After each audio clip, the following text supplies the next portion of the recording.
কয়েক বছর ধরেই আকাশপথে দুর্ঘটনায় পৃথিবীর অন্যতম শীর্ষ দেশ ইরান। এভিয়েশন খাতে দুর্বল ব্যবস্থাপনার বহু রেকর্ড রয়েছে দেশটির। আছে বিমান ও হেলিকপ্টার দুর্ঘটনার ইতিহাস।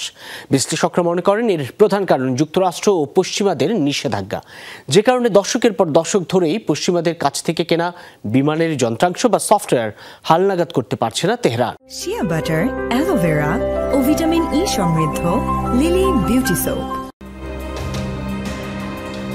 16.5 লাখ বর্গ কিলোমিটার আয়তনের বিশাল দেশ ইরানে অভ্যন্তরীণ যোগাযোগের অন্যতম মাধ্যম আকাশপথ। কিন্তু দেশটির বিমানযাত্রায় নিরাপত্তার রেকর্ড খুবই খারাপ, যার কারণ হিসেবে সরাসরি দায়ী করা হয় পশ্চিমাদের নিষেধাজ্ঞাকে। ইরানের বিমানবহরের বেশিরভাগই কেনা 1979 সালের ইসলামী বিপ্লবের আগে। ওই বিপ্লবের পর পশ্চিমারা নিষেধাজ্ঞা দেওয়ায় যার আধুনিকায়ন হয়নি তেমন।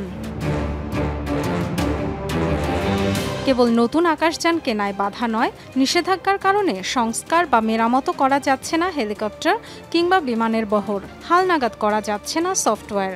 নিজস্ব প্রযুক্তিতে তৈরি বা চীন রাশিয়া থেকে কেনা যন্ত্রাংশ দিয়ে জোড়া তালি দিয়ে পরিচালনা করা হয় বিমান বা হেলিকপ্টারগুলো, যার কারণে প্রায়ই ঘটে দুর্ঘটনা।